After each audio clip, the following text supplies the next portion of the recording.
Hello student. तो आज हम लोग वेक्टर के लेक्चर नंबर 10 में हैं और ये वेक्टर का लास्ट लेक्चर है। और आज हम लोग बहुत ही इम्पोर्टेंट 10 क्वेश्चन सॉल्व करने वाले हैं वेक्टर में।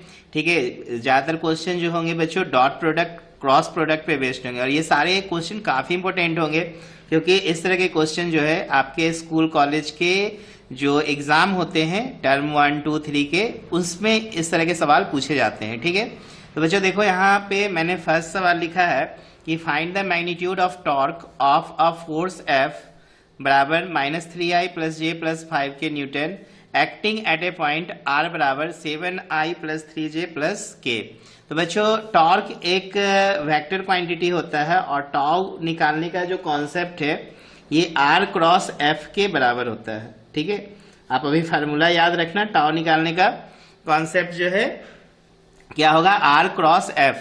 ठीक है, जो ये पॉइंट्स दिया हुआ है, ठीक है, R बराबर 7i 3j + k, वो आपको फिर यहाँ पर मेंशन करना पड़ेगा 7i + 3j + k और इसका क्रॉस प्रोडक्ट निकालना पड़ेगा फोर्स के साथ। ठीक है, तो फोर्स देखो -3i है प्लस j है और प्लस कितना दिया है 5k दिया है। आपको इसका क्रॉस प्रोडक्ट निकालना है और क्रॉस प्रोडक्ट निकाल के हम इसका क्या करेंगे मैग्नीट्यूड फाइंड करेंगे क्योंकि हमसे पूछा जा रहा है कि find the magnitude of torque of a force F बराबर इतना Newton acting at A point इतना। तो टॉर्क का फॉर्मूला याद रखना, ठीक है, R क्रॉस F। ठीक है, हम लोग आगे चल के इसको टॉर्क के विषय में और भी बहुत सारी चीज पढ़ेंगे जैसे कि मोमेंट ऑफ फोर्स हो गया, फिर टाउ ऑफ इलेक्ट्रिक फील्ड में पढ़ोगे, मैग्नेटिक फील्ड में, हर जगह आपको टॉ मिलेगा। फिर आप फिजिक्स में देखोगे तो ड्रिफ्ट वेलोसिटी के रूप में हम लोग वहां पे रिलैक्सेशन टाइम को भी टाउ से रिप्रेजेंट करते हैं, बट यहाँ पे हम लोग जो है मोमेंट ऑफ फोर्स फाइंड कर रहे हैं, टाउ R क्रॉस F के क्या होगा बराबर होगा। बात समझ रहे हो ना। तो यहाँ पर देखो इसका क्रॉस प्रोडक्ट निकालने का आपको मैंने बहुत सिंपल सा कॉन्सेप्ट बताया है, IJK ले लेना। ठीक है, और यहाँ पर क्या करना कि ये जो वेक्टर दिया है उसमें IJK का कंपोनेंट 7, 3 और 1 है, देखो लिख देना इसको। और यहाँ पे सेकेंड वेक्टर F का जो कंपोनेंट से देखो क्या क्या है, 3 F का है -3 और 1 और 5, तो ये -3 दे देना, यहाँ 1 और यहाँ पर 5। अब इसका आप क्या करो डिटर्मिनेंट प्रोसेस से सॉल्व कर लो। देखो कैसे डिटर्मिनेंट प्रोसेस सॉल्व होगा, जैसे I लेंगे तो I का कॉलम और रो को हटा देंगे तो देखो 3 1 होगा, 1 5 होगा। ठीक है ना, -j लेंगे तो j का कॉलम j का रो को हटा देंगे तो देखो 7 -3 1 5 आएगा। अगला फिर प्लस लेंगे k और k का कॉलम और k का रो को हटा देंगे तो देखो क्या आएगा 7 -3 और 3 और 1। बात समझ रहे हो ना। अब इसको आप आराम से सॉल्व करो, क्रॉस मल्टीप्लीकेशन करो। देखो 5 3 जा 15 -1 1 जा 1, फिर देखो -j है 7 5 जा 35 -3 × 1 -3 तो +3 हो जाएगा। और ये देखो k है 7 1 जा 7 और ये 3 3 जा -9 और ये हो गया +9। ठीक है ना, माइनस माइनस प्लस ले लिए, एक फार्मूला से हम लोग क्रॉस मल्टीप्लीकेशन वाला माइनस और ये एक माइनस मिल गया हुआ यहाँ पर प्लस। समझना, ये क्रॉस मल्टीप्लीकेशन ABCD यदि है तो A Guna D minus B Guna C होता है। ठीक, तो ये माइनस फार्मूला से आ गया ना, समझ रहे हो ना। तो देखो यहाँ पे 15 में से 1 जाएगा, कितना बचेगा 14i हो जाएगा। ओके, 35 और 3 मिलके 38 और 38 ये प्लस है और ये माइनस तो -38j हो जाएगा और 7 और 9 मिलके 16 और 16 × k तो 16k होगा। तो ये तो टाउ का आपने वेक्टर फॉर्म निकाल लिया, लेकिन आपसे बोल रहा है कि मैग्नीट्यूड ऑफ टॉर्क निकाल लो। तो टॉर्क का मैग्नीट्यूड जब निकालेंगे तो अंडर रूट क्या होगा I के कंपोनेंट का स्क्वायर, तो देखो 14 का स्क्वायर प्लस -38 का स्क्वायर और प्लस देखो 16 का स्क्वायर हो जाएगा। ठीक है, तो 14 का स्क्वायर कितना हो जाएगा 196। इसको तो आपको याद रखना पड़ेगा। ओके, बाकी आपको निकालना पड़ेगा। तो चलो मैं कैलकुलेटर्स को यूज कर लेता हूं, आप हाथ से यूज करना। ठीक है ना, I mean हाथ से कैलकुलेट करना बोले तो मल्टीप्लाई करके। ठीक है, तो 144 आ रहा है तो माइनस का स्क्वायर प्लस हो जाएगा 144। ओके, और ये 16 का 256 होता है, तो चलो सबको ऐड कर देंगे तो देखो 196 प्लस 144 प्लस कितना हो जाएगा 256 इज इक्वल टू 1896 होगा। ठीक है, अब 1896 का आप क्या करो 1896 का क्या निकाल सकते हो, स्क्वायर रूट निकाल सकते हो। ठीक है, तो हम लोग क्या करेंगे, यहाँ पर स्क्वायर रूट फाइंड करेंगे। चलो स्क्वायर रूट फाइंड करने के लिए मैं स्क्रीन को रोटेट कर लेता हूं ताकि यहाँ पे कैलकुलेटर अच्छे से काम करे। ठीक है, चलिए तो यहाँ पर मैं स्क्वायर रूट निकालने वाला हूं किसका, 1896 का। ओके, समझ में आ रहा है, इज इक्वल टू, तो देखो 43.54 आ रहा है, 43.54। ठीक, यूनिट हो जाएगा बच्चों न्यूटन मीटर। ओके, यूनिट क्या हो जाएगा, न्यूटन मीटर। क्यों, क्योंकि फोर्स की यूनिट न्यूटन और डिस्टेंस, ये देखो आर पोजीशन फैक्टर दिया था आर, तो ये कितना हो जाएगा, मीटर। ओके, तो इस तरीके से इस सवाल को बना सकते हैं। तो जब भी बोलेगा टाउ निकालने के लिए तो आप क्या करना, आर क्रॉस एफ निकाल देना। अंडरस्टैंड। चलो इसके बाद देखो सेकेंड क्वेश्चन हम आते हैं। देखो सेकेंड बड़ा इंपॉर्टेंट क्वेश्चन है कि टू इक्वल फोर्सेस, ध्यान देना, two equal forces have their resultant equal to either। ठीक है, टू इक्वल फोर्सेस और रिजल्टेंट जो है वो भी फोर्स के मैग्नीट्यूड के क्या है, बराबर है। तो एट व्हाट एंगल, सवाल बोल रहा है कि at what angle are they inclined, किस एंगल पे वो दोनों इक्वल फोर्स इंक्लाइंड करेंगे, ये हमें फाइंड करना है। समझ में आ रहा है ना। तो देखो बहुत ही आसान सा सवाल है। आप क्या करो, मान लो let two equal forces are, क्या मान सकते हो, vector A and vector B. तो अकॉर्डिंग टू क्वेश्चन बोल रहा है वेक्टर ए का मैग्नीट्यूड और वेक्टर बी का मैग्नीट्यूड और ये रिजल्टेंट का मैग्नीट्यूड सब आपस में बराबर है। तो सब आपस में बराबर है तो हमने इसका क्या मान लिया, एफ मान लिया। देखो कह रहा है ना, two equal forces have their resultant equal to either. इसका मतलब क्या हो गया, दो इक्वल फोर्स है, उनका रिजल्टेंट भी इनके बराबर है, बोले तो सबका मैग्नीट्यूड हमने क्या मान लिया, एफ। हमसे थीटा पूछ रहा है व्हाट। ठीक है, अब देखो आपने पढ़ा होगा ना ट्रायंगल लॉ में, और मैंने आपको ये डॉट प्रोडक्ट से भी ये बताया था रिजल्टेंट फाइंड करना। आर बराबर A square plus B square plus क्या होता है, 2ab cos थीटा, पढ़े हो ना। तो देखो यहाँ पर क्या करोगे, आर भी किसके बराबर है, एफ के बराबर है। ठीक, और यहाँ पे देखो ए एफ के स्क्वायर के बराबर, बी एफ का स्क्वायर, 2 इंटू एफ और इधर क्या हो जाएगा, cos थीटा। समझ में आ रहा है ना। अब क्या करोगे, यहाँ पे देखो ये एफ है, ये F square 2f square plus 2f into F square cos theta होगा ना। अब क्या करोगे, यहाँ पे देखो f इज इक्वल टू, आप एफ स्क्वायर कॉमन ले सकते हैं तो 2 प्लस 2 cos थीटा हो जाएगा। ओके, तो f बराबर एफ स्क्वायर का स्क्वायर रूट, देखो f निकल जाएगा तो under root 2 plus 2 cos theta होगा। ओके, तो देखो f से f गया तो इधर 1 बच गया, इधर under root 2 plus 2 cos theta. अब हम लोग क्या करते हैं, दोनों तरफ स्क्वायर करेंगे, स्क्वायरिंग बोथ साइड। स्क्वायरिंग करने से क्या होगा, 1 का स्क्वायर 1 हो जाएगा और रूट का इसका रूट हट जाएगा तो 2 plus 2 cos theta implies 2 cos theta is equal to 1 minus 2 हो जाएगा। देखो ये 2 इधर माइनस कर दिए, बराबर 2 cos थीटा।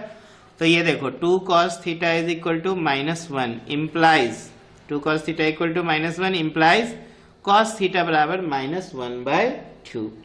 बात समझ रहे हो ना। अब क्या करोगे, cos थीटा बराबर -1/2, तो 1/2 होता है cos 60 का वैल्यू। ठीक है, अब इसको कंपेयर कैसे करोगे, तो देखो इधर cos थीटा और इधर हम cos 180 में से किसको घटा दे, 60 को घटा दे। तो देखो cos 180 minus 60 minus cos theta होता है, आ जाएगा ना। यहाँ पे याद रखना cos 180 माइनस थीटा बराबर कितना, माइनस cos थीटा। तो आप लिख सकते हो माइनस cos 60 को cos 180 माइनस 60 डिग्री। ठीक है, तो cos theta is equal to cos हो जाएगा 120, तो थीटा बराबर हो जाएगा 120 डिग्री। समझ में आ रहा है ना। देखो आसान सा क्वेश्चन था ना। चलो अब हम लोग देखते हैं क्वेश्चन नंबर, देखो क्वेश्चन देखो अच्छे से नोट कर लो और इसका ये आंसर्स है। ठीक है, अब देखो क्वेश्चन नंबर 3 पे हम लोग आते हैं, क्लियर है ना। देखो 3 नंबर, ये सारे क्वेश्चन काफी इंपॉर्टेंट है आपका एग्जाम, जो स्कूल कॉलेज में एग्जाम होते हैं ना उसके लिए इस तरह के सवाल पूछे जाते हैं। तीसरा सवाल नोट करोगे और बनाने का कोशिश करोगे खुद से। ठीक है, देखो डिटरमाइन, सवाल ये है determine that vector determine that vector which when added to the resultant of vector A, तो वेक्टर A कितना दिया है देखो 3i minus 5j plus 7k, okay. And vector B जो देखो क्या दिया है 2i plus 4j minus 3k, okay. gives unit vector along y direction, समझ रहे हो ना। देखो क्या कह रहा है कि determine that vector which when added to the resultant of vector A and vector B gives unit vector along Y direction. तो देखो यहाँ पे कहा क्या, वेक्टर ए दिया हुआ है 3i minus 5j plus 7k और वेक्टर बी दिया है 2i plus 4j minus 3k। Clear है ना, कोई दिक्कत नहीं। अच्छा, रिजल्टेंट जो निकलेगा, चूंकि ऐड कर रहे हो दोनों वेक्टर को, तो दोनों वेक्टर को ऐड करेंगे तो रिजल्टेंट क्या हो जाएगा vector A plus vector B, ठीक है। Vector A plus vector B, तो आप इसको ऐड कर लो। तो 3i minus 5j plus 7k में आप ऐड करो कितना 2i plus 4j minus 3k, ठीक है ना। इसको हम लोग ऐड करेंगे, तो देखो ऐड कैसे करेंगे, 3i और 2i मिलके कितना 5i, 4j माइनस 5j मिलके माइनस j, 7k में 3k गया तो कितना बचेगा 4k, ये निकल गया रिजल्टेंट r। अब हमसे देखो क्या कह रहा है कि unit vector along y direction में फाइंड करो, बोल रहा है ना। देखो gives unit vector along y direction, तो यूनिट वेक्टर क्या होगा समझना, यहाँ पे यही मेन कॉन्सेप्ट है। The unit vector, therefore the unit vector along y direction. तो देखो बच्चों y डायरेक्शन बोले तो j, ठीक है ना। x डायरेक्शन के लिए i होता है, y डायरेक्शन के लिए j और z डायरेक्शन के लिए k होता है, ठीक है। तो unit vector along y direction बराबर कितना है j है, इसलिए रिक्वायर्ड वेक्टर जो होगा, ठीक है, रिक्वायर्ड वेक्टर बराबर j माइनस r होगा। क्लियर है ना, j माइनस r, याद रखना है इस चीज को, ठीक है। यहाँ पे वही चीज पूछा था कि determine that vector which when added to resultant of इतना gives unit vector along y direction, ठीक है। चूंकि y डायरेक्शन के अलोंग है इसीलिए हम लोग रिक्वायर्ड वेक्टर j में से r घटाएंगे। अलोंग x डायरेक्शन रहता है तो i में से रिजल्टेंट r घटाते, ठीक है। और अलोंग z डायरेक्शन रहता तो हम लोग यहाँ पे क्या करते k में से रिजल्टेंट r माइनस करते। अब समझ में आ गया होगा। तो j बराबर हो गया और r का मान देखो कितना लिखे हो 5i माइनस j प्लस कितना 4k। अब ये माइनस से आप क्या करो मल्टीप्लाई कर दो, तो देखो j माइनस 5i हो जाएगा, ये प्लस j हो जाएगा और ये माइनस 4k होगा।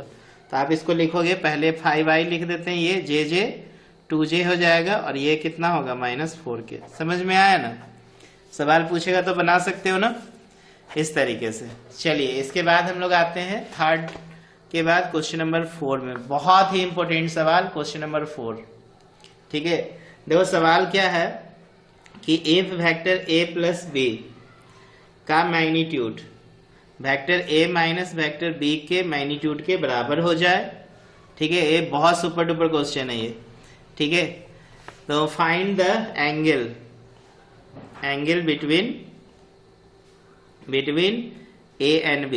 यदि आप मैथ्स के स्टूडेंट हैं तो क्लास 12 में ये वेक्टर में आपको ये क्वेश्चन जो है बराबर जो है आपके बोर्ड एग्जाम में भी वेक्टर से ये सवाल पूछे जाते हैं, ठीक है। कि वेक्टर a प्लस बी का मैग्नीट्यूड बराबर वेक्टर a माइनस बी के मैग्नीट्यूड के बराबर हो तो आपको इन दोनों वेक्टर a और b के बीच का एंगल फाइंड करना है।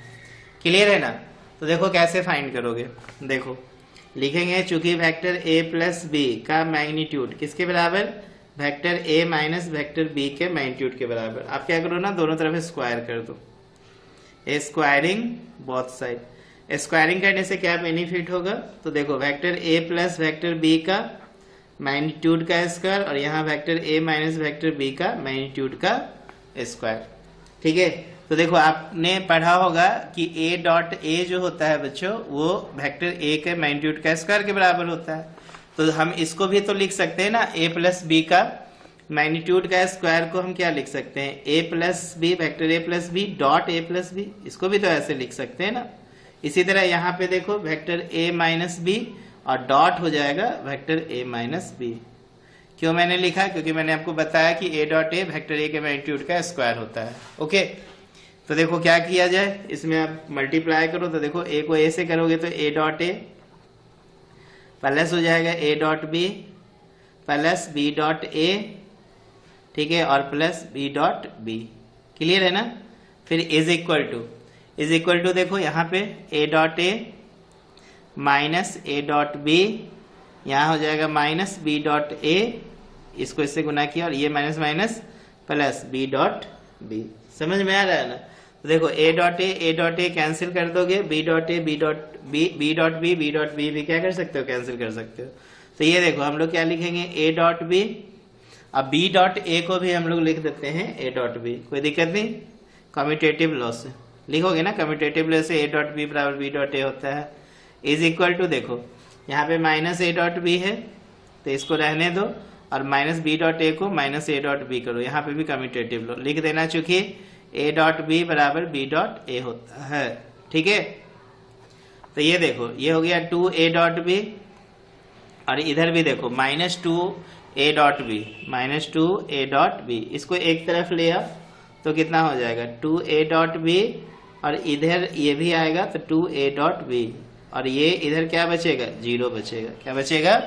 0। अब क्या करोगे, यहाँ पे देखो 4a डॉट b बराबर कितना, 0, तो हम लोग इसको लिख सकते हैं ना 4ab cos थीटा बराबर 0।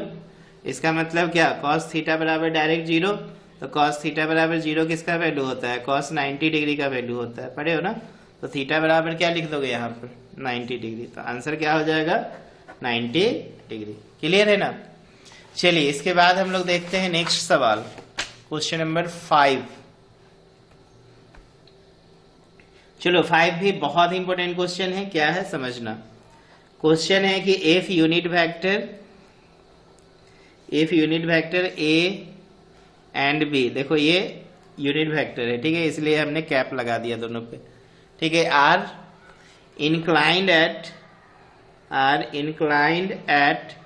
एन एंगल थीटा, ठीक है, देन आपको प्रूफ क्या करना है, ध्यान देना, देन प्रूफ दैट कि a minus B, vector a minus B, अच्छा इसका यूनिट वेक्टर है ना, तो a माइनस बी बराबर 2 साइन थीटा बाई 2, ये हमें बच्चों प्रूफ करना है। ठीक, तो सवाल बहुत अच्छा है कि यूनिट वेक्टर a और b है, इसका मतलब इनका मैग्नीट्यूड 1 होगा, याद रखना, ठीक है ना, मैग्नीट्यूड कितना होगा 1, या इनका मैग्नीट्यूड का स्क्वायर भी तो 1 ही होगा फिर ना। ये दोनों थीटा एंगल पे इंक्लाइन किए हुए हैं, तो हमें प्रूफ करना है कि a माइनस बी बराबर क्या होगा, 2 साइन थीटा बाई 2 होगा। तो देखो क्या करेंगे, लिखेंगे चूंकि vector unit vector a minus unit vector b का मैग्नीट्यूड का स्क्वायर यदि हम करते हैं तो unit vector a minus unit vector b, और डॉट हो जाएगा unit vector a minus unit vector b। ऐसा कर सकते हैं ना? तो देखो unit vector a minus unit vector b का मैग्नीट्यूड का स्क्वायर, ये सबको गुना कर लो, गुना करोगे तो कैसे करोगे, तो देखो a unit vector a dot unit vector a minus unit vector a dot unit vector b minus unit vector b dot unit vector a, ये minus minus plus unit vector b dot unit vector b। अब क्या करोगे, देखो a dot a जो होता है magnitude a का square होता है, तो देखो इसका मैग्नीट्यूड का square minus a dot b dot a को क्या लिखोगे, a डॉट b लिख दोगे, unit vector a dot b, और ये भी देखो यूनिट वेक्टर b का मैग्नीट्यूड का स्क्वायर, तो देखो ये भी 1 हो जाएगा, 1 का स्क्वायर 1, और ये देखो 2a unit vector dot b unit vector नहीं, और प्लस फिर देखो ये 1 का स्क्वायर 1 होगा, और इधर क्या लिखे हो, unit vector a minus unit vector b का मैग्नीट्यूड का क्या है, स्क्वायर है। समझ में आ रहा है ना? तो देखो इसमें और आगे बढ़ाते हैं, unit vector a unit vector b का मैग्नीट्यूड का स्क्वायर इज इक्वल टू 1 1 कितना 2 माइनस 2, इसका देखो यूनिट वेक्टर a का मैग्नीट्यूड यूनिट वेक्टर b का मैग्नीट्यूड, और इधर क्या आ जाएगा cos थीटा आएगा ना, तो unit vector a minus unit vector b का मैग्नीट्यूड का स्क्वायर बराबर देखो 2 माइनस 2 इंटू ये 1 इंटू कितना cos थीटा। समझ में आ रहा है ना? क्योंकि यूनिट वेक्टर a और b पहले बोल दिया तो इनकी मैग्नीट्यूड कितनी हो जाएगी, 1 हो जाएगी। अब क्या करोगे, देखो a minus B unit vector है का मैग्नीट्यूड का स्क्वायर, देखो यहाँ पे 2 कॉमन लेंगे तो 1 माइनस कॉस थीटा हो जाएगा, ठीक है, अब आपने ट्रिगो में कहानी पढ़ा होगा क्या कि 1 प्लस कॉस 2 थीटा जो होता है ना बच्चों, 2 कॉस स्क्वायर थीटा होता है, 1 माइनस कॉस 2 थीटा जो होता है 2 साइन स्क्वायर थीटा होता है। ठीक है, लेकिन 1 प्लस कॉस थीटा जब बोलोगे, ठीक है, तो ये 2 कॉस स्क्वायर थीटा बाय 2 होगा। उसी तरह 1 माइनस कॉस थीटा बोलोगे तो 2 साइन स्क्वायर थीटा बाय 2 होगा। तो यहाँ देखो 1 माइनस कॉस थीटा है तो 2 into 2 sine square theta by क्या होगा 2 बराबर unit vector A minus unit vector B का मैग्नीट्यूड का स्क्वायर। अब आप क्या करो, unit vector A minus unit vector B सिर्फ निकालो तो इधर रूट अंदर आ जाएगा। 2 2 जब 4 साइन स्क्वायर थीटा बाय 2, तो 4 का स्क्वायर रूट 2 और साइन स्क्वायर थीटा का square root sine theta by 2। तो देखो आ गया ना unit vector A minus unit vector B का मैग्नीट्यूड। यही हमें क्या करना था बच्चों, प्रूफ करना था। क्लियर हुआ ना। चलो इसके बाद हम लोग क्या करते हैं, क्वेश्चन नंबर 6 को देखते हैं। देखो बच्चों 6 नंबर में क्या होगा सवाल, थोड़ा बढ़िया सवाल लेते हैं 6 में। चलो देखो क्वेश्चन एक ले रहे हैं, क्या ले ले, चलो एक सिंपल सवाल लेते हैं। फाइंड द कंपोनेंट्स, ये बहुत इंपॉर्टेंट भी है और सिंपल भी है।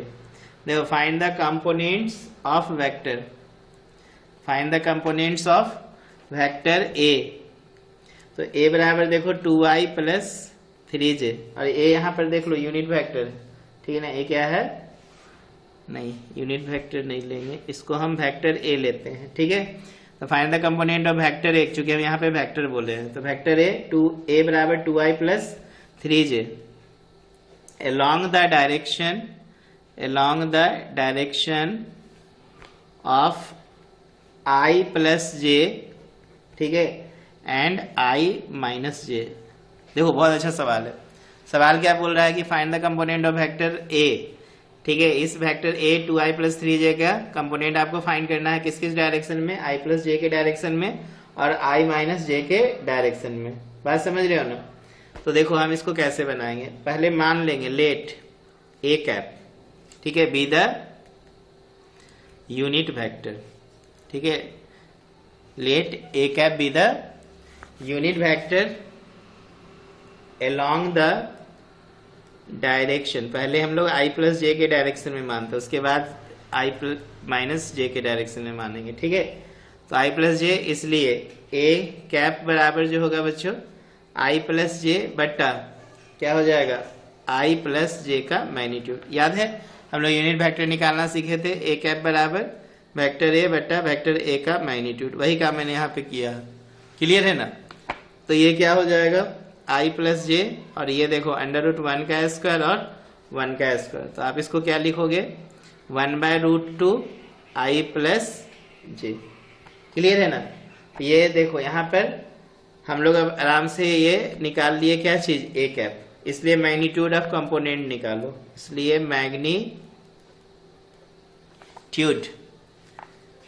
ऑफ द कंपोनेंट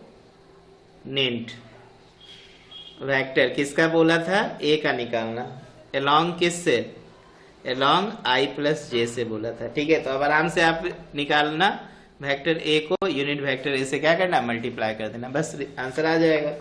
इसी तरह फिर हम लोग दूसरा का भी निकालेंगे, तो देखो कैसे आएगा। वेक्टर ए कितना है 2i प्लस 3j, और यूनिट वेक्टर दिया हुआ है 1 बाय रूट 2 i प्लस जे, ये दिया है ना, निकाले है ना ऊपर हम लोग, देखो ना ये वाला। अब देखो 1 बाय रूट 2 तो आप बाहर रखोगे, ठीक है, i का i के साथ डॉट प्रोडक्ट, j का j के साथ, तो देखो 2 इंटू 1 प्लस 3 इंटू कितना 1, तो ये हो जाएगा देखो 5 बाय कितना रूट 2, निकल गया ना। इसलिए कंपोनेंट निकाले, तो magnitude of component of vector निकाले, देयरफॉर हम लोग निकालेंगे क्या, component of vector A along i plus जे।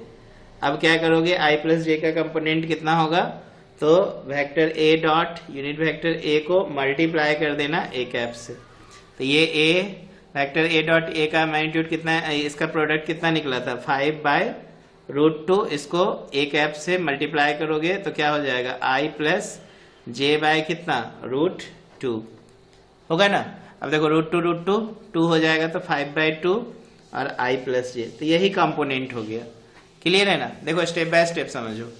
यहाँ पे बोल रहा है find the component of vector A बराबर इतना along the direction I plus J and I minus J. तो हमने क्या किया, हमने ए कैप मान लिया unit vector along the direction I plus J, और हमने ए कैप निकाल भी लिया फार्मूला से, और हमने ए कैप निकाला। उसके बाद मैग्नीट्यूड ऑफ कंपोनेंट निकालने के लिए हमको क्या करना पड़ेगा, ये वेक्टर ए को ए कैप से डॉट प्रोडक्ट करना पड़ेगा। इसके बाद जब डॉट प्रोडक्ट हो जाए तो उसका कंपोनेंट निकालने के लिए आपको कुछ नहीं करने का, A vector A dot A cap को मल्टीप्लाई कर देने का यूनिट वेक्टर ए से, ठीक है ना, और आंसर हो जाएगा। यही काम हम लोग दूसरा आई माइनस जे के साथ भी करेंगे। तो देखो आई माइनस जे के भी निकाल के दिखाते हैं। जैसे अब हम लोग मान लेंगे अगेन लेट, ठीक है, vector B unit vector B ना is B the unit vector along, उस समय आई प्लस जे माने थे, अब अलोंग द डायरेक्शन किसका लेना पड़ेगा, आई माइनस जे। तो आई हो गया यूनिट वेक्टर, जे हो गया यूनिट वेक्टर, तो आई माइनस जे। इसलिए फिर से देखो बी का कैप निकालेंगे तो आई माइनस जे बट्टा अंडर रूट 1 का स्क्वायर जोड़ माइनस 1 का स्क्वायर। तो देखो ये आई कैप माइनस जे कैप बट्टा 1 प्लस कितना हो जाएगा 1, तो 1 प्लस 1 फिर देखो 1 बाय रूट 2 हो गया, और आई माइनस जे। फिर से हमें क्या निकालना होगा, component, therefore component of vector A along किसका, आई माइनस जे, आई कैप माइनस जे। तो इसको आप डायरेक्ट भी लिख सकते हो एक लाइन में कि vector A co dot product कर देना यूनिट वेक्टर बी से, और फिर डॉट कर देना बी कैप। एक लाइन में भी हम लोग फार्मूला लिख सकते हैं। वहां पे भी आप ए डॉट स्मॉल ए बोले तो ए का unit vector dot A cap कर सकते थे, ठीक है, एक लाइन में भी लिख सकते हैं। तो देखो वेक्टर ए कितना लिखे हैं 2i प्लस 3j, इसका डॉट प्रोडक्ट कर दो बी का कैप से, बी बोले तो यूनिट वेक्टर बी से ना, जो हमने यहाँ पे माना है unit vector along the direction what I minus J के रिस्पेक्ट में। देखो इसको डॉट प्रोडक्ट करेंगे 1 by root 2 I minus J के साथ, इसको कर्ली ब्रैकेट में ले लो, और इसको फिर डॉट कर देना फिर से 1 by root 2 I minus J के साथ, ठीक है ना, समझ में आ रहा है ना। तो देखो आई का आई के साथ कंपोनेंट, तो 1 बाय रूट 2 तो बाहर रहा, तो 2 इंटू 1 प्लस 3 इंटू माइनस 1, ठीक है, इसको आप कर्ली ब्रैकेट में रखो और dot 1 by root 2 I minus J. समझ में आ रहा है ना। अब क्या करोगे यहाँ पे देखो 1 बाय रूट 2 और 1 बाय रूट 2, देखो 1 बाय 2 हो जाएगा, ठीक है, और यहाँ देखो 2 minus 3 dot I minus J, तो 2 में से 3 गया, देखो माइनस 1 बाय 2, ठीक है, और यहाँ पर हो जाएगा आई कैप माइनस जे कैप, यही आंसर हो जाएगा। क्लियर हो रहा है ना। चलिए समझ में आया होगा आपको। अब हम लोग देखते हैं नेक्स्ट क्वेश्चन नंबर 7। चलिए 6 क्वेश्चन हम लोग कर लिए हैं, 4 क्वेश्चन और देखेंगे, ठीक है। तो क्वेश्चन नंबर 7 में देखो क्या कह रहा है, शो दैट, एक सवाल है, शो दैट वेक्टर ए बराबर 2i माइनस 3j माइनस के, ठीक है ना, वेक्टर ए दिया है, एंड वेक्टर बी दे रहा है minus 6i plus 9j plus 3k, और ये दोनों बोल रहा है कि पैरेलल होंगे, ये हमें साबित करना है, ठीक है, क्लियर है ना। तो बच्चों पैरेलल होने के लिए हमें 2 कंडीशन हम लोग देख सकते हैं। पहला, दोनों का डायरेक्शन आप एक दिखा दो, जैसे देखो वेक्टर ए बराबर 2i माइनस 3j माइनस के दिया है, और वेक्टर बी देखो minus 6i plus 9j plus 3k दिया है। हम क्या करते हैं ना, इसमें कॉमन ले लेते हैं। कितना कॉमन लेंगे, तो माइनस 3 कॉमन ले लो, तो 2i माइनस 3j, अब माइनस k बच जाएगा। देखो ये दोनों वेक्टर की डायरेक्शन सेम है, देखो यहाँ भी 2i minus 3j minus k, और यहाँ पे भी यहाँ 2i minus 3j minus k। Vector A and B का डायरेक्शन सेम है, इसीलिए वेक्टर ए एंड बी क्या होंगे, पैरेलल होंगे। तो आप लिख सकते हो since vector A and B having same direction, ठीक है, तो चूंकि सेम डायरेक्शन है, hence vector A and B will be parallel, vector A and B will be parallel. Clear है ना, समझ में आ रहा है। दूसरा कंडीशन आप क्या करोगे पैरेलल निकालने के लिए, कि हमें यहाँ पे थीटा जो है 0 डिग्री साबित करना पड़ेगा। अब ये थीटा को 0 डिग्री कैसे साबित करेंगे, ये केस को समझो, ठीक है, ये तो आसान लगा ना ये वाला कहानी। अब थीटा को 0 डिग्री साबित करने के लिए मैं आपको हिंट्स दे देता हूं, आप समझना। जैसे देखो a क्रॉस b बराबर क्या होता है, a का मैग्नीट्यूड b का मैग्नीट्यूड और यहाँ पे देखो साइन थीटा, और हम कोई एक यूनिट वेक्टर के डायरेक्शन में चले जाएंगे नहीं, तो यहाँ पे आपको क्या करना है, साइन थीटा का मान लाना है कितना, 0। क्यों, क्योंकि साइन 0 डिग्री होता है, ठीक है। तो थीटा कितना निकल जाएगा, 0। तो इसके लिए आपको करना क्या पड़ेगा, a क्रॉस b निकालना पड़ेगा, फिर साइन थीटा निकालना पड़ेगा। तो साइन थीटा के लिए आपको हिंट्स दे दे रहा हूं, क्या कीजिएगा, a क्रॉस b निकालिएगा और a का मैग्नीट्यूड और b का मैग्नीट्यूड निकालिएगा। यदि मान लो ये पूरा का भी मैग्नीट्यूड लेने का, अगर मान लो ये पूरा 0 हो जाए, क्या हो जाए, 0, ठीक है। तो 0 हो जाएगा तो पूरा डायरेक्शन भी जो होगा वो 0 होगा, ठीक है। तो 0 होगा तो साइन थीटा को 0 से कंपेयर करना, तो थीटा कितना निकल जाएगा, 0 डिग्री। यदि थीटा 0 डिग्री निकल जाए तो समझना दोनों वेक्टर्स क्या हैं, पैरेलल हैं। चलो ये काम खुद से करोगे क्योंकि आपको क्रॉस प्रोडक्ट निकालना आता है। ओके, समझ में आ रहा है ना। चलो इसके बाद देखना, क्रॉस प्रोडक्ट निकालोगे ना तो a क्रॉस b 0 आएगा पूरा, ठीक है। 0i 0j 0k, तो उसकी मैग्नीट्यूड क्या हो जाएगी, 0 हो जाएगी। क्लियर है ना। चलो इसके बाद हम लोग देखते हैं क्वेश्चन नंबर 8। चलो 3 सवाल और देखो। सवाल है, बहुत अच्छा सवाल ले रहे हैं कि determine a unit vector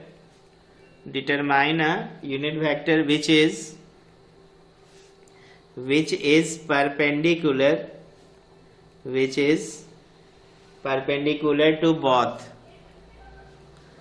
both vector a बराबर 2y plus j plus k and vector b बराबर देखो क्या कह रहा है, i minus j plus 2k। देखो बहुत अच्छा सवाल है, बोला determine unit vector which is perpendicular to both, vector a और b दोनों पे क्या हो, परपेंडिकुलर है। तो देखो हम लोग इसको मान लेते हैं कि वो वेक्टर c है। Let vector c be the vector be perpendicular to vector a and b, ठीक है ना। हमने एक वेक्टर c माना जो a और b पर क्या है, परपेंडिकुलर है, ठीक है। देयरफॉर वेक्टर c जो होगा will be taken as what, a cross b, याद रखना, ठीक है। इसलिए वेक्टर c निकाल लो, तो c कैसे निकालेंगे, तो a क्रॉस b करेंगे। तो देखो यहाँ पे हम i j k लिख देंगे, ओके। और यहाँ पे हम वेक्टर a का कंपोनेंट लेंगे, तो देखो 2 1 1 हो गया, और वेक्टर b का कंपोनेंट 1 माइनस 1 और 2 हो गया। देखो 1 माइनस 1 और 2 है ना। अब इसका आप क्या करो, i निकालो, तो क्या होगा, i का कॉलम, i का रो खत्म हो जाएगा, तो 1 माइनस 1 1 2, माइनस j लेंगे तो j का कॉलम रो खत्म हो जाएगा, तो 2 1 1 2, k लोगे तो k का कॉलम और k का रो खत्म हो जाएगा, तो 2 1 1 माइनस 1। तो देखो यहाँ पे i कॉमन हो गया, तो 2 माइनस माइनस प्लस हो जाएगा 1 माइनस j, तो 2 2 जा 4 माइनस 1 प्लस k, तो ये माइनस 2 माइनस 1 हो जाएगा। क्लियर है ना। तो ये देखो 3i, 4 में से 1 गया 3, तो माइनस 3j और माइनस 3k होगा। ओके, समझ में आ रहा है ना। इसलिए वेक्टर c का अगर आप मैग्नीट्यूड निकालोगे तो अंडर रूट क्या हो जाएगा, बताइए, 3 का स्क्वायर जोड़ माइनस 3 का स्क्वायर जोड़ माइनस 3 का स्क्वायर, तो 3 का स्क्वायर 9, तो 9 प्लस 9 प्लस 9, माइनस का स्क्वायर प्लस हो जाता है ना, तो अंडर रूट 27 बराबर 3 रूट 3। इसलिए हम लोग आपको निकालना है क्या, unit vector along c, unit vector along किसके निकालेंगे, जो वेक्टर c के अलोंग। तो कैसे निकालोगे c का यूनिट वेक्टर, तो vector c upon vector c का मैग्नीट्यूड। तो देखो वेक्टर c आप निकाल चुके हो, 3i minus 3j minus 3k, 3i minus 3j minus 3k। अब बटा वेक्टर c का मैग्नीट्यूड आप निकाले हो 3 रूट 3। अब बस इसको अलग अलग कर दो, तो 3 देखो सब में कॉमन लेके हम लोग क्या कर सकते हैं, कट कर सकते हैं। तो 3 कॉमन लेके कट कर दिए, तो i minus j minus k बटा कितना होगा, रूट 3। अब समझ में आ गया होगा कैसे निकालेंगे, 1 by root 3i minus 1 by root 3j minus 1 by root 3k, यही हो गया c। समझ में आया ना कि कोई यूनिट वेक्टर बोले which is perpendicular to both vector, तो आप ये सीक्वेंस में बनाना, आप उस वेक्टर को c मान लेना और c बराबर ए क्रॉस बी कर देना, उसके बाद सी का मैग्नीट्यूड निकाल देना और यूनिट वेक्टर अलॉन्ग सी निकालना हो तो वेक्टर सी बटा वेक्टर सी के मैग्नीट्यूड से डिवाइड कर देना। ओके, यही तरीका है इस तरह का सवाल को बनाने के लिए। अब देखो नेक्स्ट लेते हैं question number 9।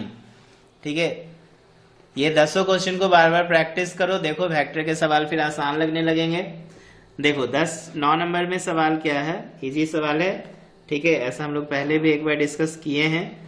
Two forces whose magnitude, सवाल है टू फोर्सेस हुज मैग्नीट्यूड्स,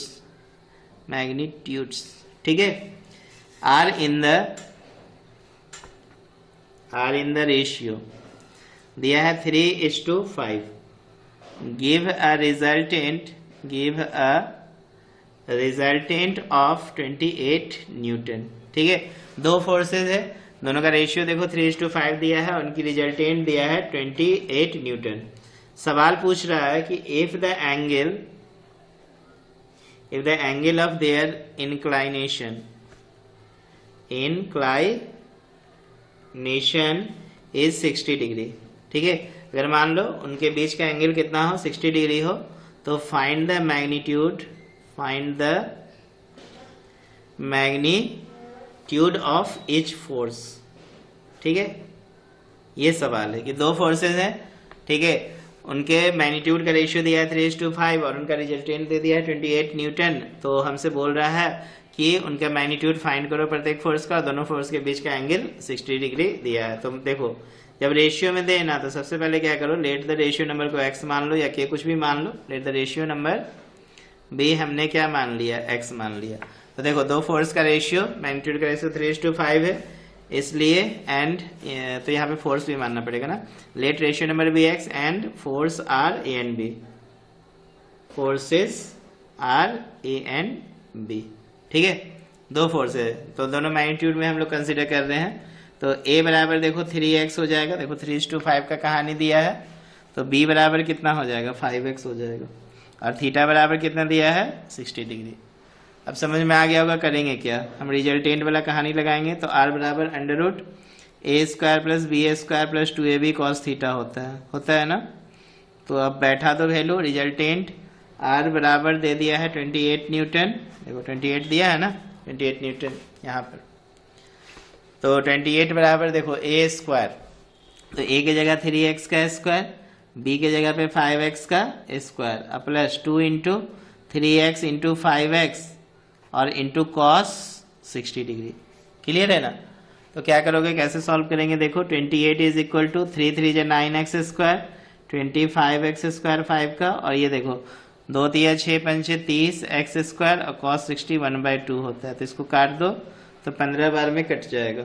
ठीक है, तो 28 बराबर सबको जोड़ो, 25 9 कितना हो गया, 34 34 x² और ये 15 x², तो 5 4 9 ये 49 x² हो जाएगा, √49 x²। तो देखो 28 बराबर 49 x² का स्क्वायर रूट निकलेगा 7x, तो इम्प्लाइज x बराबर 28/7, तो मिलके कितना हो गया, 4।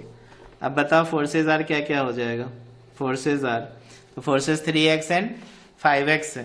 ठीक है, तो 3 × 4 एंड 5 × 4 बोले तो 12 न्यूटन एंड 20 न्यूटन, यही क्या होगा बच्चों, आंसर होगा।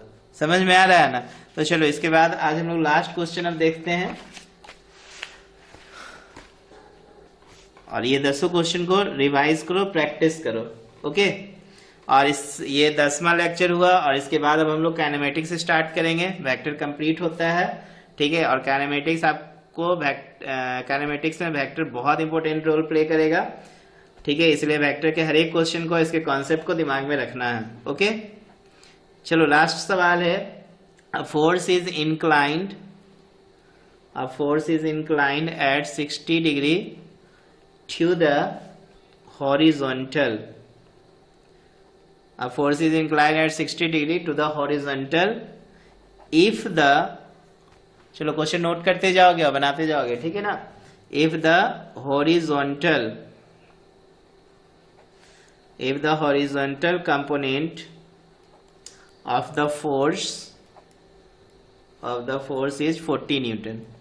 ठीक है, तो हमसे बोल रहा है वर्टिकल कंपोनेंट कैलकुलेट करो, कैलकुलेट द वर्टिकल कंपोनेंट। बड़ा मस्त क्वेश्चन है ये, वर्टिकल कंपोनेंट।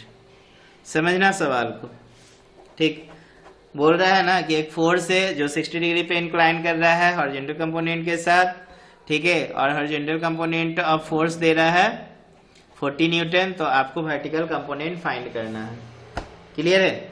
तो चलो क्या करेंगे, हम सबसे पहले एक फोर्स लेंगे और इसको इंक्लाइन कर देंगे 60 डिग्री पे। तो इसके हॉरिजॉन्टल कंपोनेंट हो जाएंगे a cos थीटा, तो a cos 60 डिग्री, और इसके जो वर्टिकल कंपोनेंट हो जाएंगे वो a sin थीटा, तो a sin 60 डिग्री। क्लियर है ना? और a क्या है, तो a कोई फोर्स है, a क्या है, कोई फोर्स है, ठीक। इसकी मैग्नीट्यूड हमने कितना मान लिया, a, इसकी मैग्नीट्यूड हमने a माना, तो ये कितना हो जाएगा a cos 60, और ये फैक्टर a का हमने मैग्नीट्यूड a मान लिया है, तो a sin 60 हो जाएगा। ठीक है, समझ में आ रहा है ना? तो इसके दो कंपोनेंट हुए, एक हॉरिजॉन्टल कंपोनेंट हुए, एक वर्टिकल कंपोनेंट। तो ये हो गया तुम्हारा वर्टिकल कंपोनेंट, और ये हो गया ax हॉरिजॉन्टल कंपोनेंट। तो देखो, चूंकि ax बराबर क्या लिखोगे, a cos 60, ठीक है, x बराबर a cos 60, और हॉरिजॉन्टल कंपोनेंट दे दिया है 40 न्यूटन। तो 40 बराबर क्या होगा, a cos 60, cos 60 होता है 1/2। तो देखो a बराबर निकालना आसान है, 2 को इधर से गुना कर दो तो 80 न्यूटन। समझ में आ रहा है ना? अब देखो वर्टिकल कंपोनेंट ay है, तो ay a sin 60 हो जाएगा। ठीक है, तो a की जगह पे 80 और sin 60 होता है √3 बाय कितना, 2। तो इसको 40 से काटो, ये 40 √3 न्यूटन होगा। चाहो तो आप इसको मल्टीप्लाई भी कर सकते हो किससे, तो 40 को मल्टीप्लाई कर दो 1.732 से। ठीक है, 40 को इसे मल्टीप्लाई करना तो कितना आ जाएगा, देख लो 1 चलो मैं कैलकुलेटर यूज नहीं कर रहा हूँ, डायरेक्ट गुना कर देता हूँ। देखो ये 0 0 0 0 हो जाएगा, 4 2 8, 4 3 12, ठीक है, 7 चौक 28 से 29, 4 इकाई 4 2 6, 0 8 2 9 6। ठीक है, तो ये कितना आ गया, 3 अंक के बाद दशमलव, तो 69.28, ठीक है, न्यूटन हो जाएगा। समझ में आया ना? तो जब भी कोई बोले force incline at 60 degree, horizontal component से 60 डिग्री का एंगल बना रहा है, तो उसका हॉरिजॉन्टल कंपोनेंट और वर्टिकल कंपोनेंट पूछे तो इसी तरह करना। हॉरिजॉन्टल कंपोनेंट देखना, जहाँ पे थीटा होगा वो a cos थीटा कहलाता है, और इसके ठीक परपेंडिकुलर जो लाइन होगा वहां पे a sin थीटा बनेगा। तो इस तरीके से सवालों को आप बना सकते हैं। तो आई होप आपको ये 10 क्वेश्चन अच्छे समझ में आया होगा। तो चलो बच्चों, आज के लिए इतना ही, मेहनत करो।